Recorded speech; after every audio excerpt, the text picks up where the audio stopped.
जय हिंद प्यारे साथियों। स्वागत आप सभी का स्वामी क्लासेस फाजिल्का में। प्यारे साथियों, आज हम ध्वनि विचार या वर्ण विचार संबंधी महत्वपूर्ण क्वेश्चनों का अध्ययन करेंगे जो कि अक्सर परीक्षा में पूछे ही जाते हैं। प्यारे साथियों, ये जो क्लास है PGT Hindi, TGT Hindi, master cadre Hindi और ईटीटी कैडर हिंदी की दृष्टि से बहुत ही महत्वपूर्ण होने वाली है, इसलिए वीडियो को अंत तक जुड़े रहें। वीडियो को लाइक और शेयर करना ना भूलें। शुरू करते हैं आज की क्लास। आज की क्लास का पहला क्वेश्चन है, जिन ध्वनियों के संयोग से शब्द का निर्माण होता है उन्हें कहते हैं। 4 विकल्प दिए गए हैं, सही विकल्प का चयन करेंगे। ए विकल्प में है ध्वनि, बी विकल्प में है प्रतिध्वनि, सी विकल्प में है वाणी, डी विकल्प में है स्वनिम। क्या उत्तर सही होना चाहिए? जिन ध्वनियों के संयोग से शब्द का निर्माण होता है उन्हें कहते हैं। बहुत ही महत्वपूर्ण क्वेश्चन है, अक्सर परीक्षा में पूछा जा चुका है। LT ग्रेड परीक्षा 2018 में भी ये पूछा जा चुका है। क्या उत्तर सही होना चाहिए?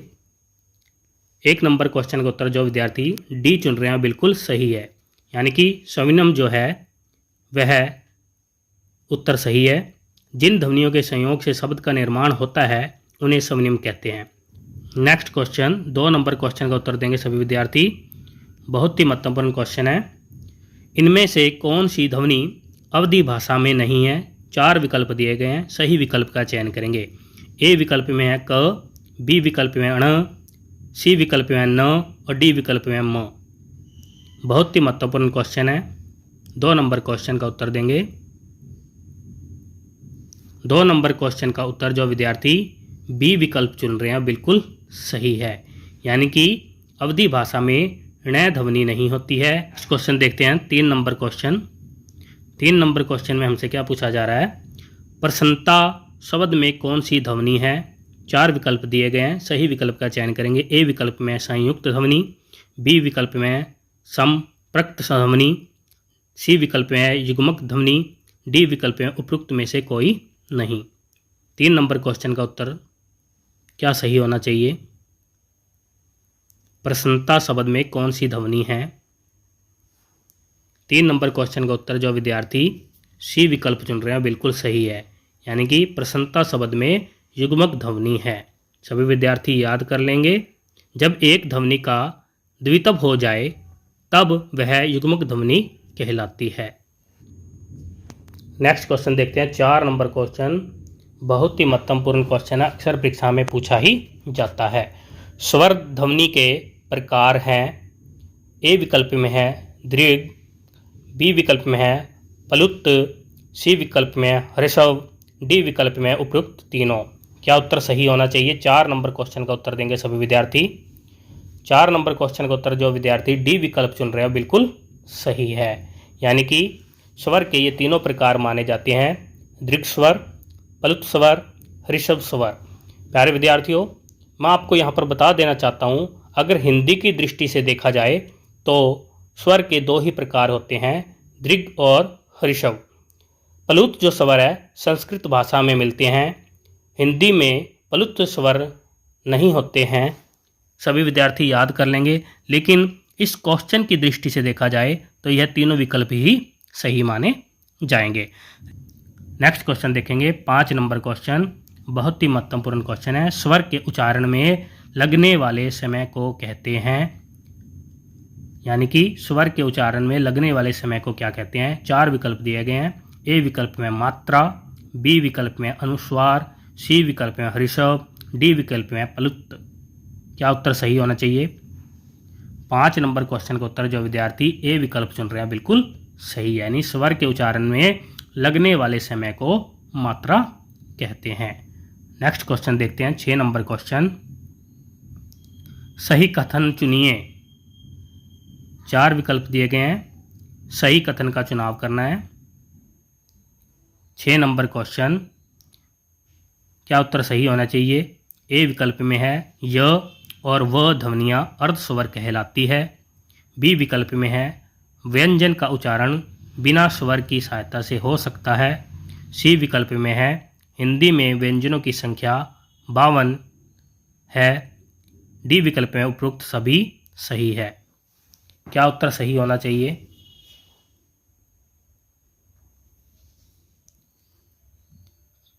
छः नंबर क्वेश्चन का उत्तर जो विद्यार्थी ए विकल्प चुन रहे हैं वो बिल्कुल सही है, यानी कि य और व ध्वनियाँ जो है अर्धस्वर कहलाती है। मैं आपको बता देना चाहता हूँ बी विकल्प गलत क्यों हुआ, क्योंकि व्यंजन का उच्चारण बिना स्वर की सहायता से हो सकता है। यह विकल्प बिल्कुल गलत है, यानी व्यंजनों का उच्चारण हम स्वर की सहायता से ही करते हैं और हिंदी में व्यंजनों की संख्या 52 नहीं 33 होती है। सभी विद्यार्थी याद कर लें, यहाँ पर आपको व्यंजनों की संख्या पूछी गई है इसमें। तो विद्यार्थी हिंदी में व्यंजनों की संख्या 52 नहीं होती 33 होती है।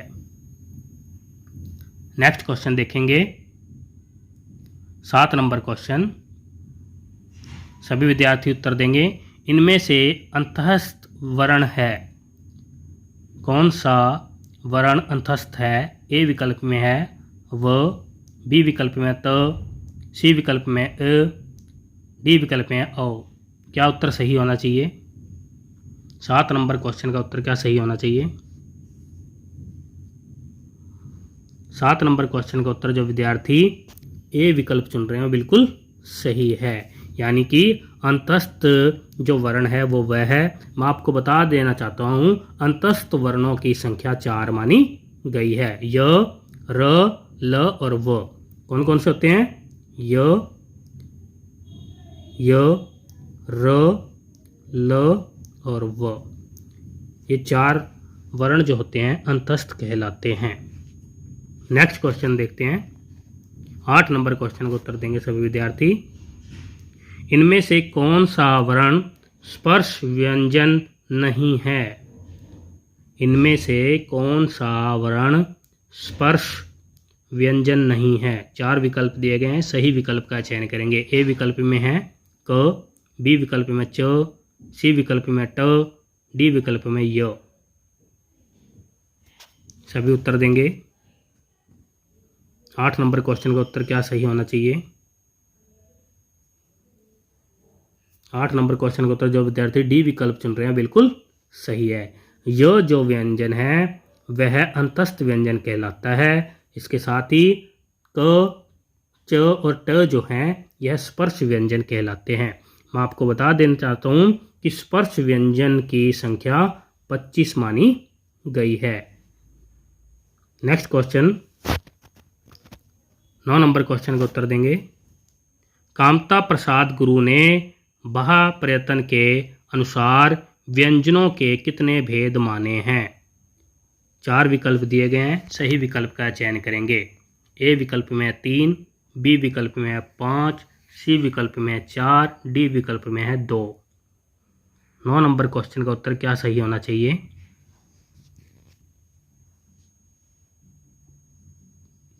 9 नंबर क्वेश्चन का उत्तर जो विद्यार्थी डी चुन रहे हैं बिल्कुल सही है, यानी कामता प्रसाद गुरु ने बहा प्रयत्न के अनुसार व्यंजनों की संख्या 2 मानी है। और कौन कौन से? अलप्राण तथा महाप्राण। तो सभी विद्यार्थी याद कर लें। नेक्स्ट क्वेश्चन देखेंगे 10 नंबर क्वेश्चन। बहुत ही महत्वपूर्ण क्वेश्चन अक्सर परीक्षा में पूछा ही जाता है। निम्नलिखित में से कंठ्य ध्वनियाँ कौन सी है? 4 विकल्प दिए गए हैं, सही विकल्प का चयन करेंगे। ए विकल्प में क और ख, बी विकल्प में य र, सी विकल्प में च ज, डी विकल्प में ट और ण। क्या उत्तर सही होना चाहिए? 10 नंबर क्वेश्चन का उत्तर देंगे सभी विद्यार्थी। और 10 नंबर क्वेश्चन का उत्तर जो विद्यार्थी ए विकल्प चुन रहे हैं बिल्कुल सही है। बहुत ही आसान क्वेश्चन। क और ख जो है कंठ्य ध्वनियाँ कहलाती है। सभी विद्यार्थी याद कर लें कि जो क और ख है जो है कंठ्य ध्वनि कहलाती है। ट और न जो है मूर्धन्य ध्वनि कहलाती है। च और जो है तालव्य ध्वनि कहलाती है। और इसके साथ ही य और र जो है अंतस्थ ध्वनियाँ कहलाती है, यानी अंतस्थ व्यंजन कहलाते हैं। सभी विद्यार्थी याद कर लेंगे। नेक्स्ट क्वेश्चन देखेंगे 11 नंबर क्वेश्चन। हिंदी की मूर्धन्य ध्वनियाँ हैं। हिंदी की मूर्धन्य ध्वनि की पहचान करनी है। 4 विकल्प दिए गए हैं, सही विकल्प का चयन करेंगे। क्या उत्तर सही होना चाहिए? ए विकल्प में है च छ ज झ, बी विकल्प में ट ठ ढ ढ, सी विकल्प में प फ भ भ, डी विकल्प में त थ द और ध। क्या उत्तर सही होना चाहिए? 11 नंबर क्वेश्चन का उत्तर जो विद्यार्थी बी विकल्प चुन रहे हैं बिल्कुल सही है, यानी ट ठ ड और ढ जो ध्वनियाँ हैं यह मूर्धन्य ध्वनियाँ कहलाती है। च छ झ जो ध्वनियाँ हैं तालव्य ध्वनि कहलाती है। प फ ब भ जो हैं ये ओष्ठ्य ध्वनि कहलाती है। त थ द और ध जो हैं ये दंत्य ध्वनि कहलाती हैं। तो सभी विद्यार्थी याद कर लेंगे। नेक्स्ट क्वेश्चन देखेंगे। 12 नंबर क्वेश्चन अक्सर परीक्षा में पूछा ही जाता है। निम्नलिखित ध्वनियों में से कौन सी दंतोष्ठ्य है? कौन सी ध्वनि दंतोष्ठ्य है? 4 विकल्प दिए गए हैं, सही विकल्प का चयन करेंगे। ए विकल्प में थ, बी विकल्प में फ, सी विकल्प में म, डी विकल्प में व। 12 नंबर क्वेश्चन का क्या उत्तर सही होना चाहिए? 12 नंबर क्वेश्चन का उत्तर 12 नंबर क्वेश्चन का उत्तर जो विद्यार्थी डी विकल्प चुन रहे हैं बिल्कुल सही है। व जो ध्वनि है यानी कि व वर्ण जो है दंतोष्ठ्य कहलाता है। दंत और ओष्ठ के मिलने से यह इसका उच्चारण होता है, इसलिए इसको दंतोष्ठ्य बोला जाता है। नेक्स्ट क्वेश्चन 13 नंबर क्वेश्चन देखेंगे। 13 नंबर क्वेश्चन में क्या पूछा जा रहा है? प ध्वनि का उच्चारण स्थान है ए विकल्प में मूर्धन्य, बी विकल्प में है तालव्य, सी विकल्प में है दंत्य, डी विकल्प में ओष्ठ्य। क्या उत्तर सही होना चाहिए? प ध्वनि का उच्चारण स्थान, प ध्वनि का उच्चारण, क्या उत्तर सही होना चाहिए? 13 नंबर क्वेश्चन का उत्तर जो विद्यार्थी डी विकल्प चुन रहे हैं बिल्कुल सही है, यानी प ध्वनि का उच्चारण स्थान जो है ओष्ठ्य माना जाता है। नेक्स्ट क्वेश्चन देखते हैं। 14 नंबर क्वेश्चन। ओ और औ किस प्रकार के वर्ण हैं? ए विकल्प में है तालव्य, बी विकल्प में मूर्धन्य, सी विकल्प में दंतोष्ठ्य, डी विकल्प में कंठोष्ठ्य। क्या उत्तर सही होना चाहिए?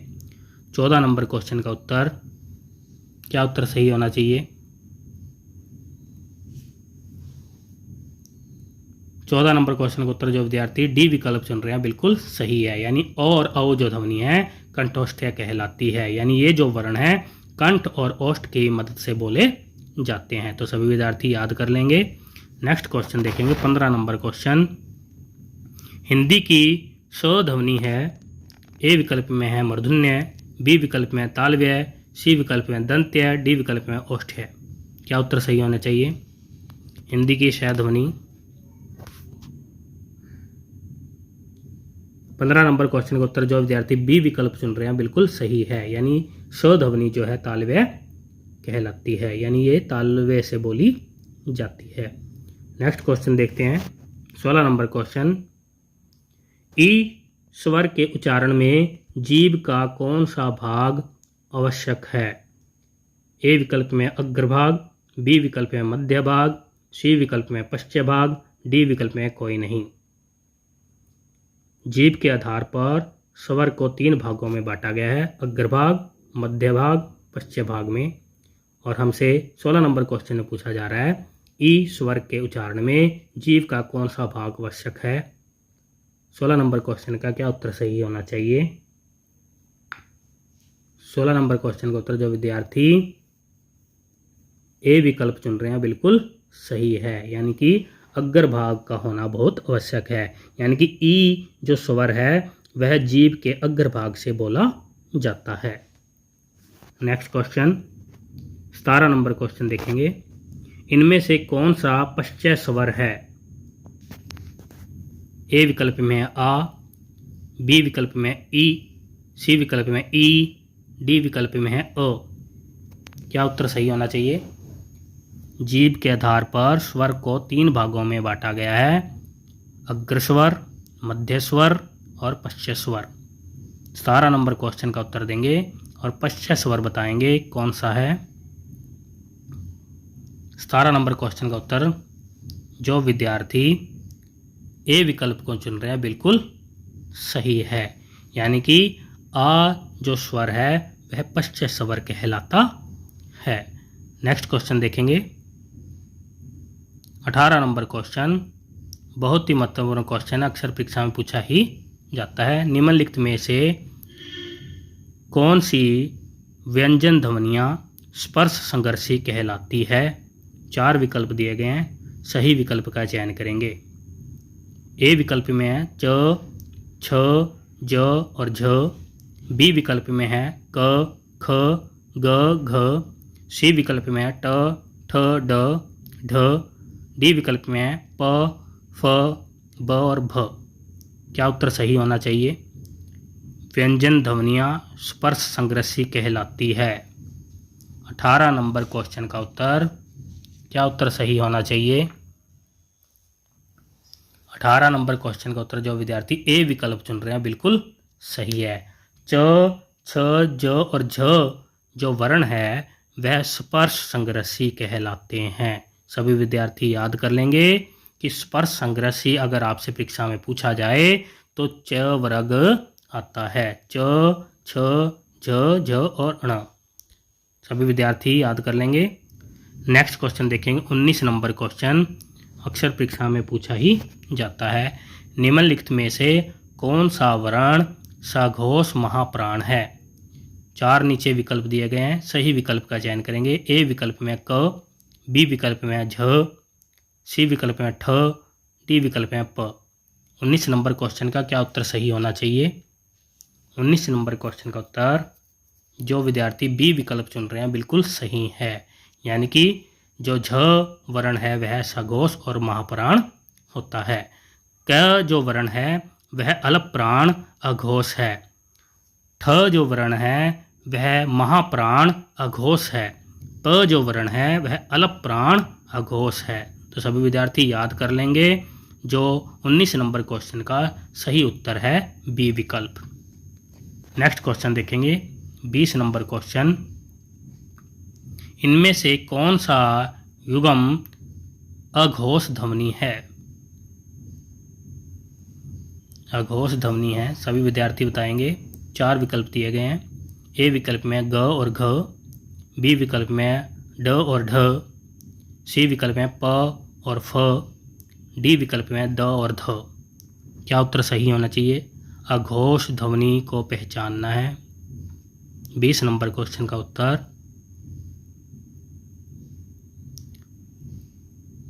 20 नंबर क्वेश्चन का उत्तर जो विद्यार्थी सी विकल्प चुन रहे हैं वो बिल्कुल सही है, यानी प और फ जो है अघोष वर्ण कहलाते हैं। मैं आपको बता देता हूँ चाहता हूँ कि सभी वर्ग के पहला और दूसरा जो वर्ण है वह अघोष कहलाता है, और इसके साथ ही सभी वर्ग के तीसरा, चौथा और पांचवा जो वर्ण है वह घोष या सघोष कहलाते हैं। सभी विद्यार्थी याद कर लेंगे। प और फ जो है यह अघोष ध्वनि है। 20 नंबर क्वेश्चन का सही उत्तर है सी विकल्प। नेक्स्ट क्वेश्चन देखेंगे 21 नंबर क्वेश्चन, बहुत ही महत्वपूर्ण क्वेश्चन है। हिंदी के स्पर्श व्यंजन के पांचों वर्गों के दूसरे और चौथे वर्ण होते हैं। हिंदी के स्पर्श व्यंजन के पांचों वर्गों के दूसरे और चौथे वर्ण होते हैं। नीचे 4 विकल्प दिए गए हैं। ए विकल्प में अल्पप्राण, बी विकल्प में महाप्राण, सी विकल्प में घोष व्यंजन, डी विकल्प में अघोष व्यंजन। क्या उत्तर सही होना चाहिए? पांचों वर्ग के दूसरे और चौथे वर्ण के बारे में हमें बताना है। 21 नंबर क्वेश्चन का उत्तर जो विद्यार्थी बी विकल्प चुन रहे हैं बिल्कुल सही है, यानी कि ये महाप्राण वर्ण होते हैं। सभी विद्यार्थी याद कर लेंगे। हर वर्ग का दूसरा और चौथा जो वर्ण होते हैं वह महाप्राण होते हैं। नेक्स्ट क्वेश्चन देखते हैं 22 नंबर क्वेश्चन, श, श, श और ह ध्वनियाँ डैश के अंतर्गत आते हैं। नीचे 4 विकल्प दिए गए हैं, सही विकल्प का चयन करेंगे। ए विकल्प में ऊष्म, बी विकल्प में स्पर्श, सी विकल्प में अंतस्थ, डी विकल्प में संयुक्त। 22 नंबर क्वेश्चन का उत्तर क्या सही होना चाहिए? 22 नंबर क्वेश्चन का उत्तर जो विद्यार्थी ए विकल्प को चुन रहे हैं बिल्कुल सही है, यानी कि ऊष्म व्यंजन कहलाते हैं। तीनों स और ह जो है ऊष्म व्यंजन के अंतर्गत आते हैं। यह संघर्षी व्यंजन भी कहलाते हैं। मैं आपको बता देता हूँ कि इन व्यंजनों को संघर्षी व्यंजन भी कहते हैं। सभी विद्यार्थी याद कर लेंगे। नेक्स्ट क्वेश्चन देखेंगे 23 नंबर क्वेश्चन, बहुत ही महत्वपूर्ण क्वेश्चन है, अक्सर परीक्षा में पूछा ही जाता है।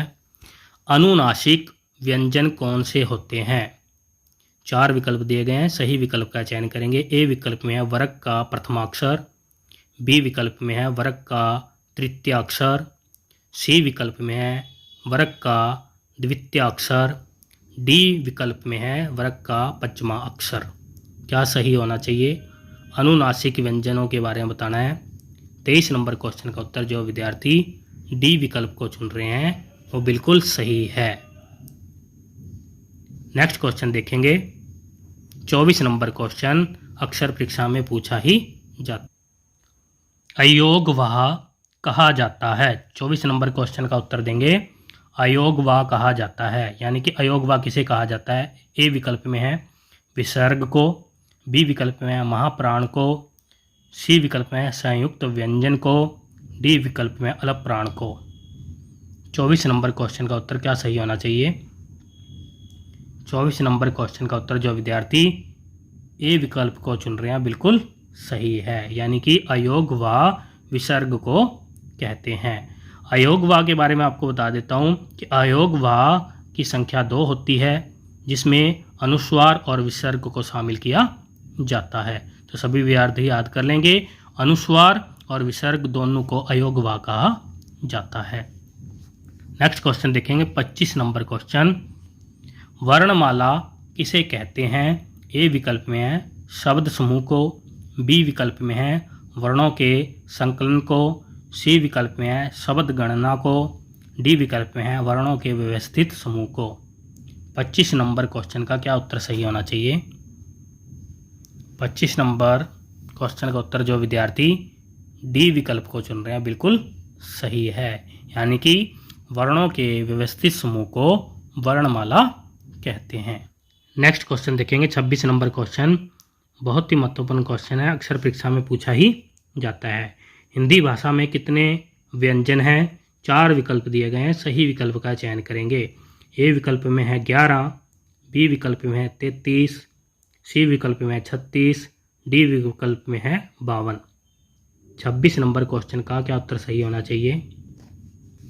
26 नंबर क्वेश्चन का उत्तर जो विद्यार्थी बी विकल्प को चुन रहे हैं बिल्कुल सही है, यानी कि व्यंजनों की संख्या 33 मानी गई है। 11 स्वर होते हैं, 52 कुल वर्णों की संख्या मानी गई है, यानी हिंदी के कुल वर्णों की संख्या 52 मानी गई है।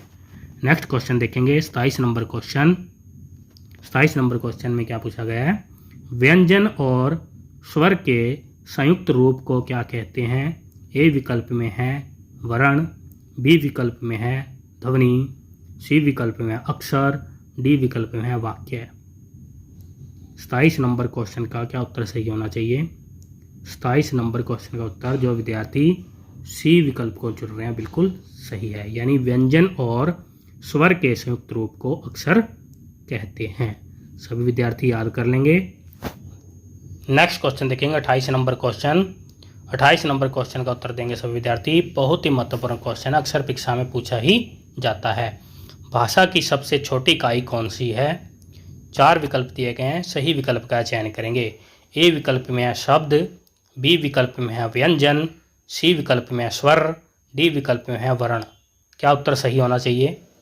28 नंबर क्वेश्चन का उत्तर जो विद्यार्थी डी विकल्प को चुन रहे हैं बिल्कुल सही है, यानी कि भाषा की सबसे छोटी इकाई वर्ण कहलाती है। नेक्स्ट क्वेश्चन देखते हैं 29 नंबर क्वेश्चन, मात्रा स्वर को क्या कहते हैं? 4 विकल्प दिए गए हैं, सही विकल्प का चयन करेंगे। ए विकल्प में है वर्ण, बी विकल्प में है समरूप या ग्राफीम, सी विकल्प में है रूप, डी विकल्प में है शब्द। क्या उत्तर सही होना चाहिए? 29 नंबर क्वेश्चन का उत्तर जो विद्यार्थी बी विकल्प को चुन रहे हैं बिल्कुल सही है, यानी कि मात्रा स्वर को समरूप या ग्राफीम कहते हैं। मैं आपको बता देना चाहता हूँ, जब कभी कोई व्यंजन किसी स्वर के साथ आता है तब उसके साथ पूरा स्वर नहीं लिखा जाता, केवल स्वर की मात्रा लिखी जाती है, जिसे मात्रा स्वर कहते हैं और मात्रा स्वर की ही समरूप ग्राफिम कही जाती है। तो सभी विद्यार्थी याद कर लेंगे। 29 नंबर क्वेश्चन का सही उत्तर था बी विकल्प। नेक्स्ट क्वेश्चन देखते हैं 30 नंबर क्वेश्चन बहुत ही महत्वपूर्ण क्वेश्चन है, अक्सर परीक्षा में पूछा ही जाता है। इनमें से कौन सी ध्वनि संयुक्त व्यंजन है? 4 विकल्प दिए गए हैं, सही विकल्प का चयन करना है। संयुक्त व्यंजन की पहचान करनी है। क्या उत्तर सही होना चाहिए? 30 नंबर क्वेश्चन का उत्तर जो विद्यार्थी ए विकल्प को चुन रहे हैं बिल्कुल सही है, यानी कि यह संयुक्त व्यंजन कहलाता है। नेक्स्ट क्वेश्चन देखते हैं। 31 नंबर क्वेश्चन का उत्तर देंगे। क व्यंजन के विषय में कौन सा विकल्प सही है? सही विकल्प का चयन करना है। 4 विकल्प दिए गए हैं। क्या उत्तर सही होना चाहिए? ए विकल्प में है अलप्राण, अघोष, स्पर्शी, कंठ्य ध्वनि। बी विकल्प में दिया गया है महाप्राण, अघोष, स्पर्शी, कंठ्य ध्वनि। सी विकल्प में दिया गया है अलप्राण, अघोष, संघर्षी, तालव्य ध्वनि। डी विकल्प में दिया गया है महाप्राण, अघोष, संघर्षी, कंठ्य ध्वनि। क्या उत्तर सही होना चाहिए? 31 नंबर क्वेश्चन का उत्तर 31 नंबर क्वेश्चन का उत्तर जो विद्यार्थी ए विकल्प को चुन रहे हैं वो बिल्कुल सही है, यानी कि जो क व्यंजन है वह अलप्राण, अघोष, स्पर्शी, कंठ्य ध्वनि होता है। तो सभी विद्यार्थी याद कर लें, 31 नंबर क्वेश्चन का सही उत्तर है ए विकल्प। प्यारे साथियों, ये थे आज के हमारे बेहतरीन 31 क्वेश्चन जो कि अक्सर परीक्षा में पूछे ही जाते हैं। आशा करता हूँ कि आज की क्लास में आपको अवश्य कुछ ना कुछ नया सीखने को मिला होगा।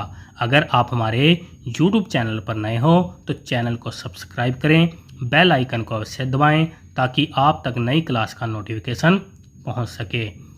मिलते हैं अगली क्लास में, तब तक के लिए जय हिंद।